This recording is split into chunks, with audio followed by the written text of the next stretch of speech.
বন্ধুরা, আজ আমরা হিন্দি সিনেমার সেই অভিনেত্রীর কথা বলছি যার হাসি, যার কণ্ঠস্বর এবং যার অভিনয় লক্ষ লক্ষ হৃদয় ছুঁয়ে গেছে। হ্যাঁ, আমরা রানী মুখার্জির কথা বলছি। রানীর জন্ম ১৯৭৮ সালের ২১শে মার্চ কলকাতায়।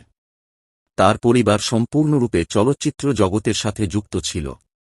বাবা রাম মুখার্জি ছিলেন একজন চলচ্চিত্র পরিচালক এবং মা কৃষ্ণা মুখার্জি ছিলেন একজন প্লেব্যাক গায়িকা। কাজলের মতো বিখ্যাত অভিনেত্রীরাও তার আত্মীয়। কিন্তু রানী শুরুতে কখনো ভাবেননি যে তিনি অভিনেত্রী হবেন। রানী শৈশবে ওড়িশি নৃত্য শিখেছিলেন এবং পড়াশোনায় মনোনিবেশ করেছিলেন। কিন্তু ভাগ্য তাকে ক্যামেরার সামনে টেনে নিয়েছিল।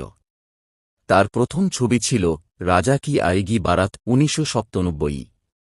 ছবিটি হয়তো সফল হয়নি, কিন্তু রানীর অভিনয় সবার দৃষ্টি আকর্ষণ করেছিল।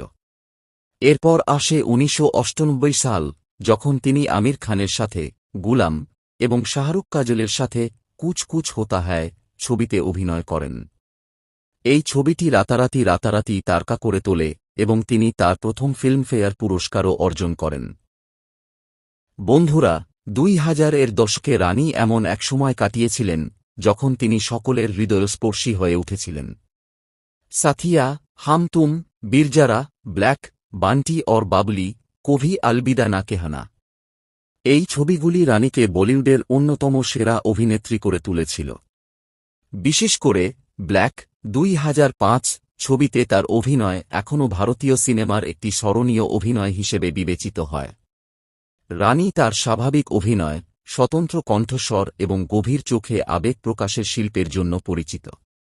তিনি সেই কয়েকজন অভিনেত্রীর মধ্যে একজন যারা কেবল রোমান্টিক ছবিতেই নয়, বরং গুরুতর এবং শক্তিশালী চরিত্রেও নিজেদের প্রমাণ করেছেন। ২০১৪ সালে রানী বিখ্যাত চলচ্চিত্র নির্মাতা আদিত্য চোপড়াকে বিয়ে করেন এবং তাদের মেয়ে আদিরার জন্ম হয়। বিয়ের পরেও রানী চলচ্চিত্রকে বিদায় জানাননি। মারদানি, হিচকি এবং মারদানি ২ এর মতো ছবি দিয়ে তিনি আবারও দর্শকদের মন জয় করেছেন এবং প্রমাণ করেছেন যে রানী মুখার্জি এখনও বলিউডের রানী। রানীর যাত্রা আমাদের শেখায় যে সত্যিকারের কঠোর পরিশ্রম, আত্মবিশ্বাস এবং আবেগ দিয়ে যে কোনো লক্ষ্য অর্জন করা সম্ভব। তিনি কেবল একজন তারকা নন, ভারতীয় চলচ্চিত্রের এক জীবন্ত অধ্যায়।